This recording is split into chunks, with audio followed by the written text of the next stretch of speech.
Signal. Signal gasoline.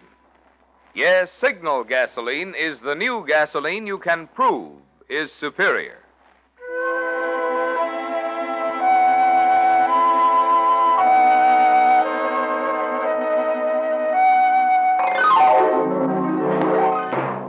The Signal Oil Company and your neighborhood signal dealer bring you another curious story by The Whistler. Tonight, Final Returns.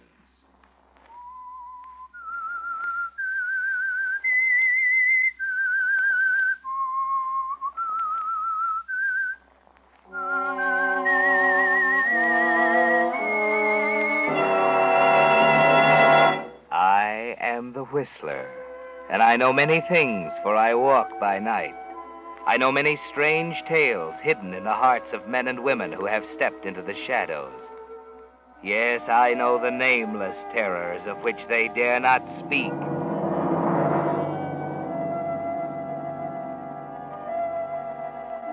They say there's always a woman in the life of every successful man, a woman who inspires him or pushes him or nags him from obscurity to fame. Yes, a woman can be a man's destiny. If it hadn't been for Sylvia, Alex Kirby would have worked his life away at one of the open hearth furnaces of the Williston Steel Company, and the state would have lost one of its colorful political figures. But fate had something else in store for Alex Kirby, something that had its beginning at a high school prom he attended one night with his friend Leonard Evans. Oh, look, Len, I'm getting out of here. I shouldn't have come. Now, wait, Alex. I told Sylvia I wanted her to meet you. Oh, some other time. I don't belong here. What's that mean? Well, look at all these kids having a swell time. And then look at me. What's wrong? You an old man at 21? Len, I never went to high school. That's the answer. I don't want to kid myself I belong here. I suppose I do. Sure you do. You went to high school, to college. And you know this Taylor dame. She's not a dame, Alex. She's a teacher. That's what I mean. They're all dames to me. I don't belong here. Well, it's too late to back out. Here's Sylvia now. Hello, Leonard. Hope I didn't keep you waiting. Oh, no. Sylvia, this is Alex Kirby. You've heard me talk about him. Oh, yes. Alex, Sylvia Taylor. How do you do, Mr. Kirby? Hello. Have you gentlemen been dancing Oh, yet? as a matter of fact, Sylvia, Alex was just saying... Hey, now look, Len. How about it? Why don't you two take this dance? Well, if Mr. Kirby... Of course he does. Go ahead. I'll go sample the punch bowl.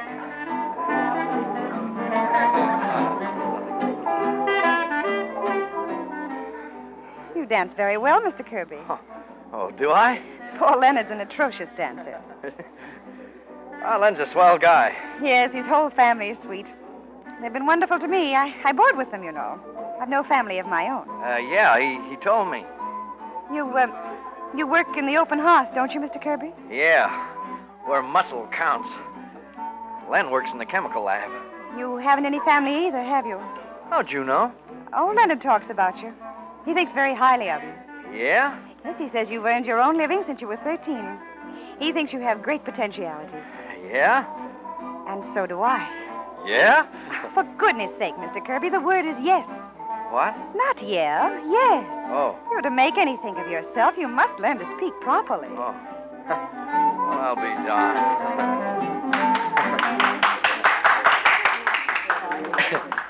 Hey, you like to know something? Something. Okay, something. You're the first girl who's ever corrected me. Kind of hopeless, though, don't you think? Oh, I don't know. Mr. Kirby, I'm beginning to think you have possibilities.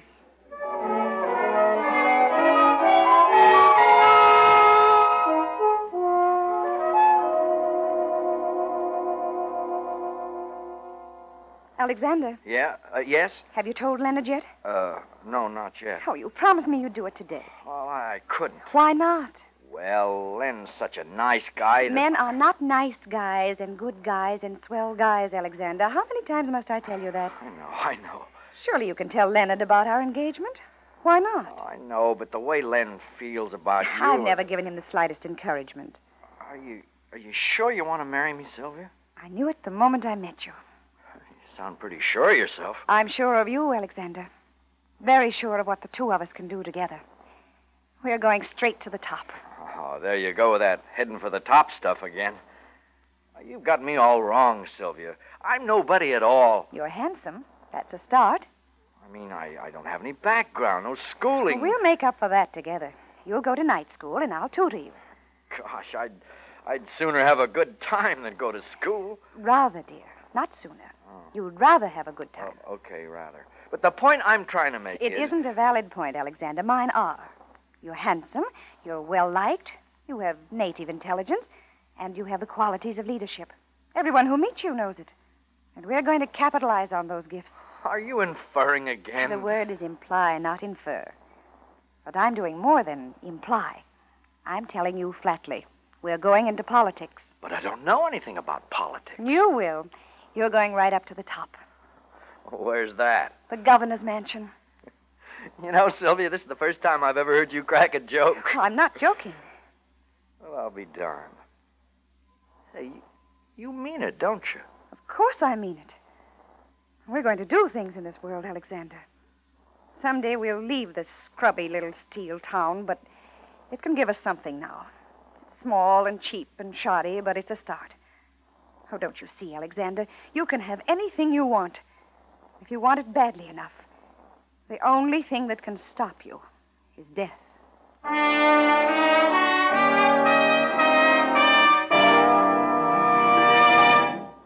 How old is a car? Well, in years, the average car on the road today has passed its 7th birthday. But like most folks, a car is really only as old as it feels. And many cars today feel much younger than their birthdays, thanks to that amazing new super fuel, New Signal gasoline. Here's what I mean. With New Signal in your tank, you touch the starter and instantly you feel your motor spring to life. As you step on the accelerator, you see your car step ahead with a pickup that makes you proud. And because of New Signal's higher anti-knock, you hear your motor purr contentedly, even on steep hills. It's because of these features, which you can actually feel, see, hear, that we call New Signal the post-war gasoline you can prove is superior.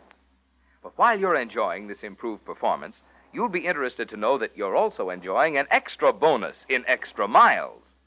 You see, because New Signal's amazing power means you'll find less need for shifting into second or low gear, and shifting is the demon that wastes gasoline, your speedometer will tell you it's a fact. You actually go farther than ever with New Signal gasoline. And now, back to the Whistler.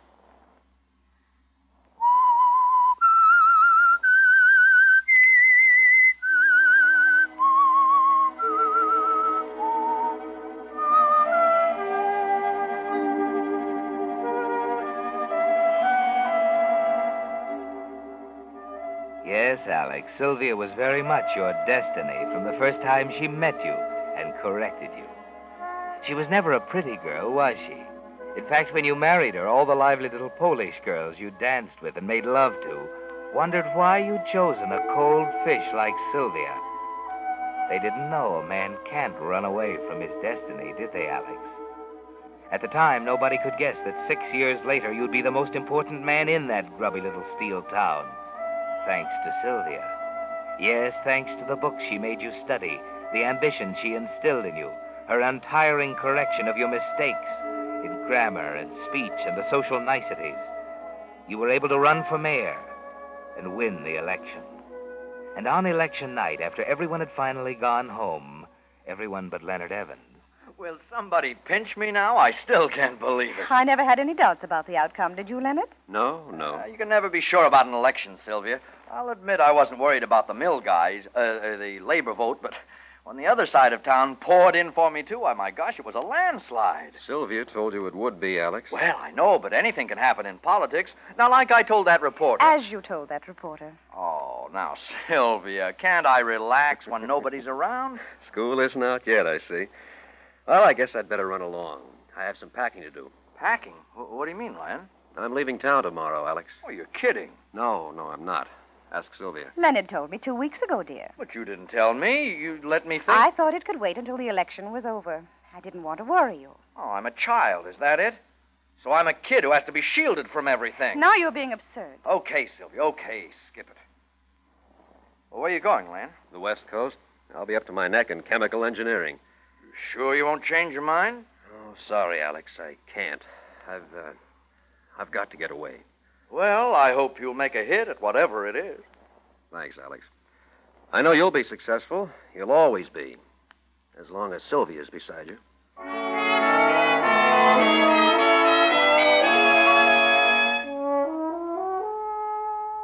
As long as Sylvia's beside you. With her, you're a success. Without her, a failure. Leonard's right, isn't he, Alex? As the years go by, she's there beside you, like your right arm, writing your speeches, standing quietly in the background as you move up the ladder, higher and higher. It's inspiration at first, and slowly, subtly, it changes to desperation. She never lets up, eternally nagging, pleading, insulting, anything to keep you moving up higher and higher. Sylvia! Sylvia! Yes, dear, I hear you. In here. Sylvia, it's all set. What's all set? The nomination. I had lunch with Ed Stevens today. He said it'll be automatic. I'm as good as on the ballot as the party's candidate for the 48th district. That's not bad, huh? It's very good. Well, aren't you going to congratulate me? All right. Congratulations. You're not very enthusiastic. Is it because you didn't have your hand in it for once? Because I somehow managed to swing it without you? I don't want to disillusion you, Alex, but Mr. Stevens and I had it all settled last week.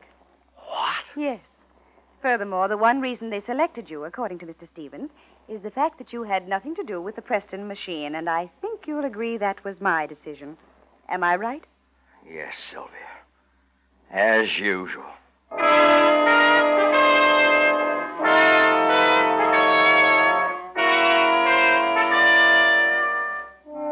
Yes, Alex, higher and higher, and she's always there, making every decision, correcting your speech, jumping on you like a wildcat when you try to make a move on your own. And the trouble is, she's always right, isn't she? She has a genius for being right. You wonder if there's any escape, if she'll ever be satisfied. Washington, a seat in Congress. Still, she's there, picking away, goading you on. Then, at a smart embassy cocktail party, a girl walks into your life. A girl who represents everything Sylvia has denied you. So you're Alexander Kirby. I've been wondering when I'd meet you. Did you expect to, Miss Rowland? Oh, yes. Dad's talked so much about you, you see. About me? You don't know who I am, do you, Mr. Congressman? Well, I'm Senator Rowland's daughter. Oh, I get it now. Of course, Senator Rowland. You sound surprised. Well, I never expected the senator... Well, frankly, I never imagined the senator having such a pretty daughter. Of course. Dad has other accomplishments besides bellowing on the Senate floor. If you're only one of them, he's a very remarkable man. Very potent champagne, isn't it, Mr. Kirby? I don't think it's the champagne. Maybe the atmosphere? Maybe. You have the bluest eyes I've ever seen. You're not going to take inventory of me, are you, Mr. Kirby? Oh, I know I'm clumsy at this sort of thing. It's been a long time. I don't think you could be clumsy at anything you do. Ah, now you're laughing at me. No, it's a defense mechanism. I always talk this way when I'm scared. Scared? Can't you tell? I'm scared to death. Why? For the same reason you are. Vivian. Silly, isn't it? We're both trembling. Vivian, when can I meet? Wait. Somebody's watching us. Oh, where? Over there. The woman in that frightful dress. See her? Yes. She's my wife.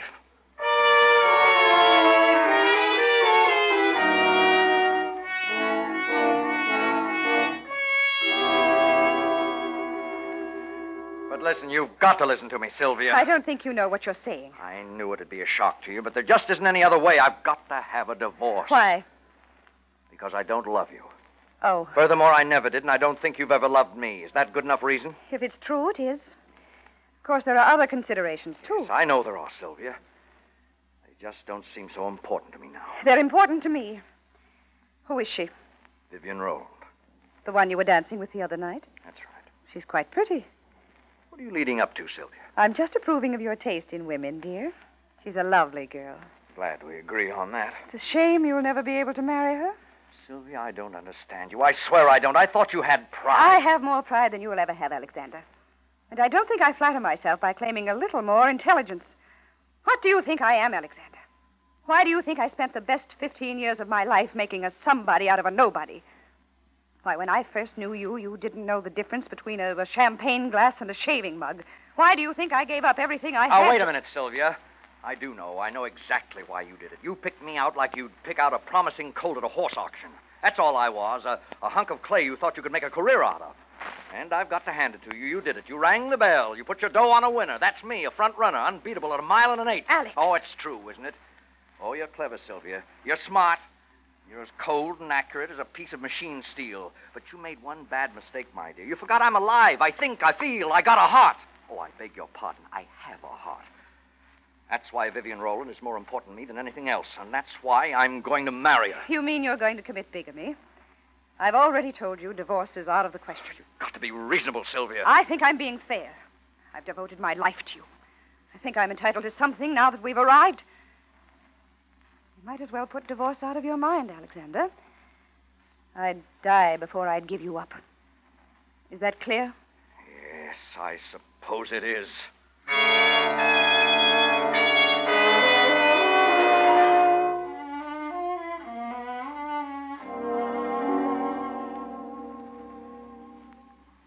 Alex. Huh? Have you told her yet? No. You said you'd do it last night. I will, Vivian. Tonight, for sure. You do love me, don't you? If I could only tell you, Vivian. Oh, I can't wait to let Daddy in on it. He doesn't suspect anything, does he? Oh, of course not, silly. Nobody knows about us. What do you think he'll say? Oh, he thinks you're smart and ambitious, and I think you're handsome. I think we'll agree on you. Of course, he might think I'm a little old for you. You're only 35. Well, still, that's a little older than you are. I want it that way. I'm really not a know-it-all, Alex. I'm a fake. You, a fake? Yes. You'll have a lot to teach me, Alex. Teach you? Scare you? No. Just happened to think I've never been asked to teach anybody before. You will tell her tonight, won't you, sweetheart? I'm getting awfully tired of waiting. All right, Vivian. I'll tell her tonight.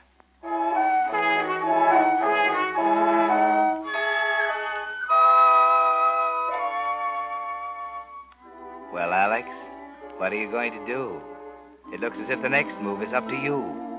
You know it's useless to argue with Sylvia, don't you? She has you where she wants you.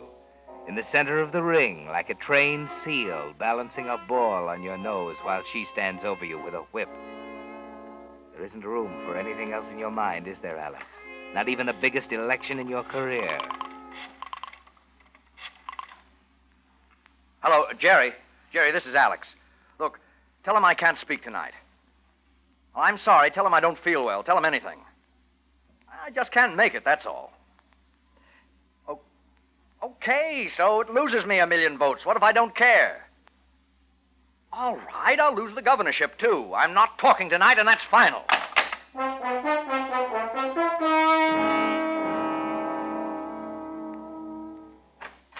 Alexander, why aren't you down at the auditorium? I'm not speaking tonight, Sylvia. What's the matter?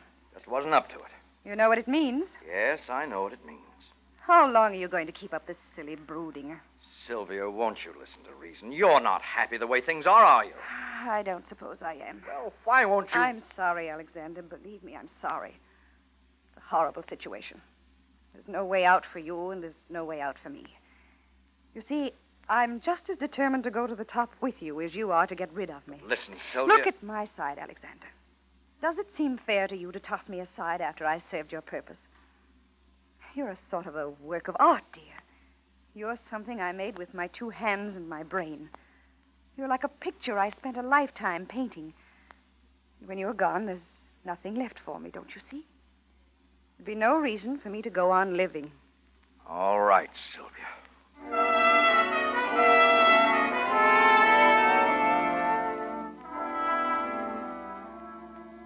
The next week is like a long nightmare, isn't it, Alex? The clamor of the campaign rings in your ears.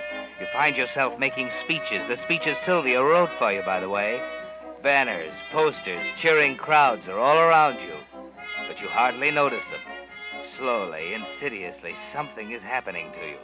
Everything except you and Vivian and Sylvia fades into insignificance. There's no way out, she said. As long as she lives, you belong to her. It was a shock when you first found yourself thinking of it, wasn't it, Alex? As long as she lives. You belonged to her. You were panicky. You hurriedly cast it out of your mind. But it came back again and again, each time appearing less terrifying and more logical. And then finally... Sylvia. Oh, you startled me. I didn't hear you come in. Come on, get your coat. We're going out. What for? Never mind what for. We're going out. We're going to decide this divorce business once and for all. Now, let's not go into that, Alexander. Okay. How many times must I tell you okay is vulgar? You've told me for the last time, Sylvia. What do you mean? You've corrected me for the last time. I'm going to kill you, Sylvia. Alexander, if this is a stupid attempt to frighten me... Nothing stupid about this revolver. Alexander, you're not yourself. You can't get away with this. Don't worry. I'm not going to do it here. That's why we're going out. Can't be serious. I was never more serious in my life. For that Roland girl, And for me, too. For my own salvation. You're throwing it all away, aren't you? Everything we spent 15 years building. Maybe if I'm caught. You will be. You're as stupid at this as you are at everything else. Or you'll never get away with it, Alex. All right, I won't get away with it. So what? I said I'd rather die than give you up, didn't I? Something like that. Maybe it is worth dying for. What do you mean? You can't understand it, I guess. I don't suppose anyone could understand it. That's the trouble, you see. No one can know how I feel about you. It isn't love exactly. It's a lifetime of work and worry and sleepless nights. Years of mustering every ounce of strength I have to make you great. That's what you're throwing away, Alexander. And I won't let you do it. I won't. Listen, Alexander. If you're going to kill me, you can do it right, at least. You can let me help you here, too. What are you talking about? I'll write you a note, Alexander. I'll write you a suicide note.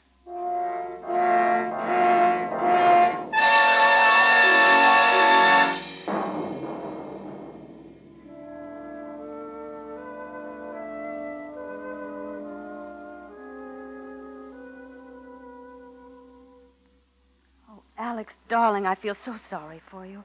It's been such a shocking blow. Yes, I know, Vivian. You have everyone's sympathy. No one ever dreamed she would kill herself. The last thing in the world I expected. If I thought it was because of us... Oh, no, Vivian. You mustn't think that. After all, there was her note. Yes, that note. Oh, let's think of the future, darling. You've everything in the world coming your way. And now we'll both share it. Always. We can't get married for some time yet, though. Oh, I know that. But after the election... Yes. I won't see you much until then. I'm going back into the campaign this week. But afterwards. We'll always be together, dear. Forever and ever.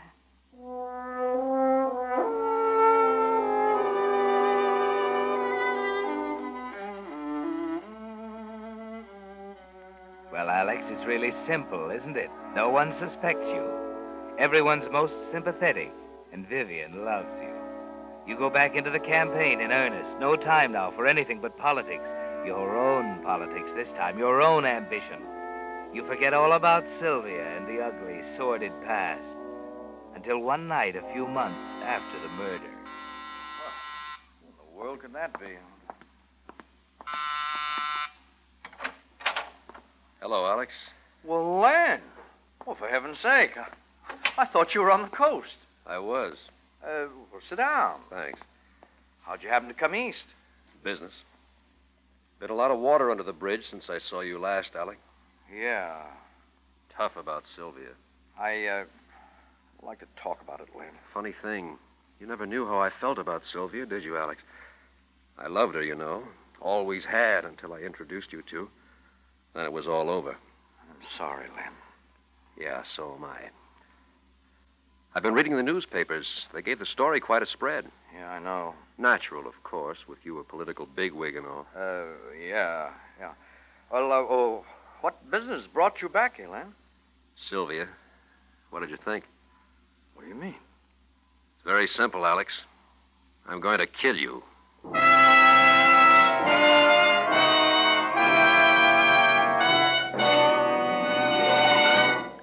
The Whistler will return in just a moment with the strange ending to tonight's story. Meantime, while the smashing of the atoms is still making headlines, I'd like to tell you how another group of scientists have already put atoms to work for you, not by smashing them, but by putting them together. You see, it was actually by separating the atoms in gasoline molecules and then putting them together in an entirely new way that chemists created that amazing new type of motor fuel, new signal gasoline.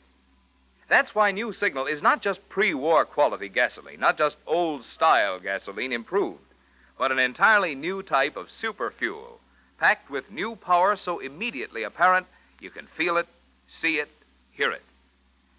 To discover what proud performance there's still left in your car, you really owe it to yourself to try new signal gasoline.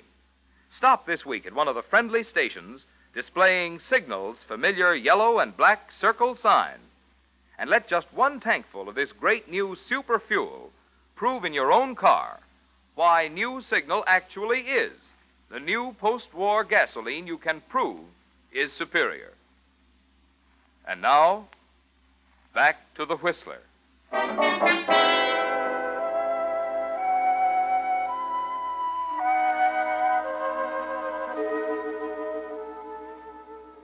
Alex, you try to talk, but all you can do is jabber.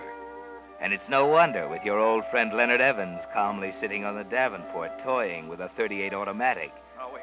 Yes, Alex. Wait. It's enough to make anyone jabber, isn't it? Don't be a fool, Len. Put that gun down. I will later. May put it in your hand, in fact, just as you did with Sylvia.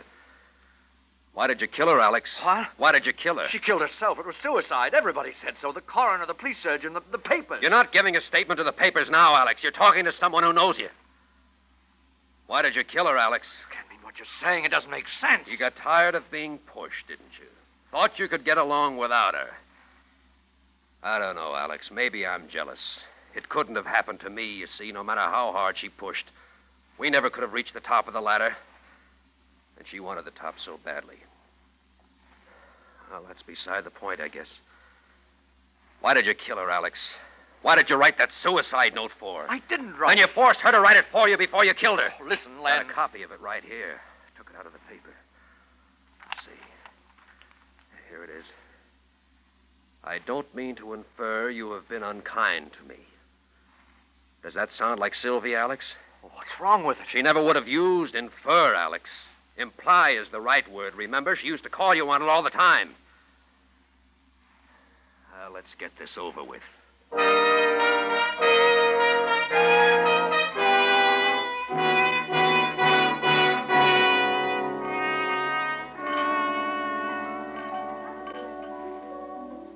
Hello, Joe. Oh, hello, Mr. Evans. Scotch and soda double. Right away, sir. That was tough about Governor Kirby killing himself. I just heard the news. Yeah. He's a friend of yours, wasn't he? Yeah. Yes, it sure was tough, wasn't it? Yeah. Here, Joe, buy yourself a drink. Gosh, Mr. Evans. $20. Yeah, I won't be needing it. Taking a little trip, Joe. Down to police headquarters.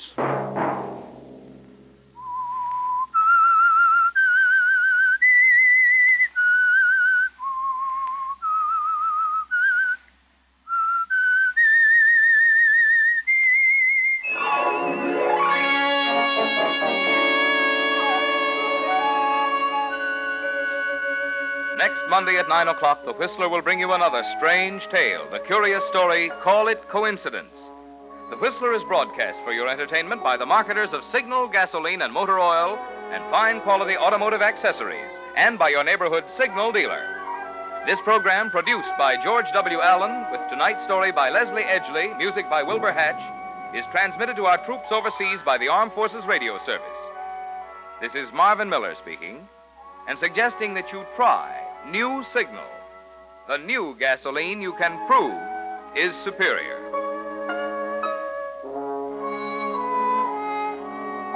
This is CBS, the Columbia Broadcasting System.